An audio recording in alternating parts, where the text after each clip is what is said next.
बड़े बेआबरू होकर तेरे कूचे से हम निकले, बहुत निकले मेरे अरमान, लेकिन फिर भी कम निकले।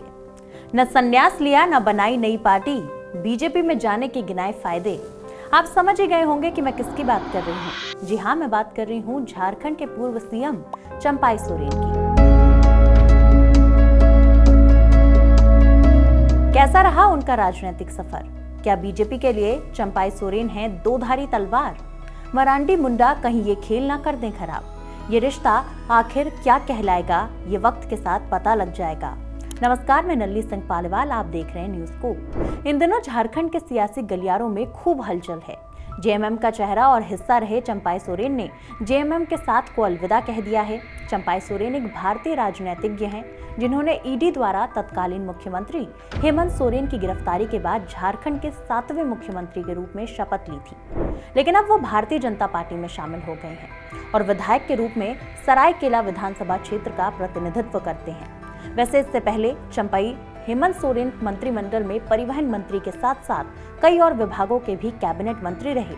आपको ये जानना चाहिए कि चंपाई सोरेन झारखंड मुक्ति मोर्चा के संस्थापक सदस्य हैं। उन्होंने शिबू सोरेन के साथ मिलकर राजनीति में काम किया। वो सरायकेला विधानसभा क्षेत्र से 5 बार विधायक चुने गए। झारखंड में समय पर चुनाव हो या समय से पहले, लेकिन चुनावी अखाड़े में राजनीतिक दलों के नेता कमर कस के अभी से ही उतर चुके हैं। इस रेस में बीजेपी सबसे आगे दिख रही है। 81 विधानसभा सीटों वाले झारखंड में ना तो इंडिया गठबंधन कोई रिस्क लेने के मूड में है और ना ही एनडीए। भारत का पूर्वी राज्य झारखंड साल 2000 में अस्तित्व में आया और अब जब वो अपना 24वां वर्ष पूरा कर रहा है तो एक बार फिर यहाँ की राजनीति अपने उसी दौर से गुजर रही है जिसके लिए झारखंड मशहूर रहा है। क्योंकि बीते 24 सालों में राज्य ने बेहद छोटे छोटे दौर वाले कई मुख्यमंत्री देखे हैं। वैसे ये सिलसिला राज्य के निर्माण के साथ ही शुरू हो गया था और फिर ये बात सिद्ध होती चली गई कि राजनीतिक रूप से झारखंड अस्थिरता वाला राज्य है। आज मैं इस अस्थिरता की बात इसलिए कर रही हूँ क्योंकि ताजा सिनेरियो इसी से जुड़ा हुआ है। हुआ यूं है कि बीते जुलाई में झारखंड के सीएम रहे चंपाई सोरेन ने इस्तीफा दे दिया। उनका सीएम बनना भी एक आश्चर्यजनक घटना थी, जिसमें तत्कालीन सीएम रहे हेमंत सोरेन जब जेल भेजे गए थे तब उन्होंने सीएम कुर्सी चंपाई सोरेन के हवाले कर दी थी। सीएम सोरेन को खनन मामले में भ्रष्टाचार के आरोपों के चलते गिरफ्तारी देनी पड़ी थी। तकरीबन 5 महीने के बाद जब हेमंत सोरेन बाहर आए तो उन्होंने सत्ता में वापसी की और चंपाई सोरेन को इस्तीफा देना पड़ा। हेमंत सोरेन एक बार फिर सीएम बने, लेकिन तब से ही चंपाई सोरेन के बगावती तेवरों की खबरें सुर्खियों में थी और कयासों का बाजार भी गर्म था कि चंपाई इस पूरी प्रतिक्रिया से नाराज हैं। हेमंत सोरेन का जेल जाना, चंपाई सोरेन का सीएम बनना, फिर हेमंत का जेल से बाहर आना और वापस से सीएम पद को ग्रहण करना, चंपाई का इस्तीफा देना और अब बगावती रुख अख्तियार करना। मानो कुछ महीनों में पूरी सत्ता पलट गई हो। वो कहावत है ना, न खुदा ही मिला न विसाले सनम, न इधर के रहे न उधर के हम। वही हाल कुछ चंपाई सोरेन का नजर आया। क्या हेमंत सोरेन ने महज चंपाई सोरेन का इस्तेमाल किया और उनकी जरूरत पूरी होते ही उन्हें दूध में पड़ी मक्खी की तरह निकाल फेंका? दरअसल मैं ऐसा इसलिए कह रही हूँ क्योंकि चंपाई सोरेन ने खुद सोशल मीडिया एक्स पर एक पोस्ट किया था जिसमें उनका दुख झलक उठा था। उन्होंने लिखा कि मेरा राजनीतिक सफर 4 दशकों से बेदाग रहा। मुझे सत्ता का मोह नहीं था, इसलिए मैंने तुरंत इस्तीफा दे दिया, लेकिन आत्मसम्मान पर लगी चोट से दिल भावुक था।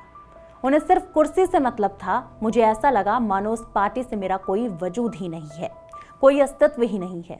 जिस पार्टी के लिए हमने अपना पूरा जीवन समर्पित कर दिया, मैंने भारी मन से विधायक दल की उसी बैठक में कहा कि आज से मेरे जीवन का नया अध्याय शुरू होने जा रहा है।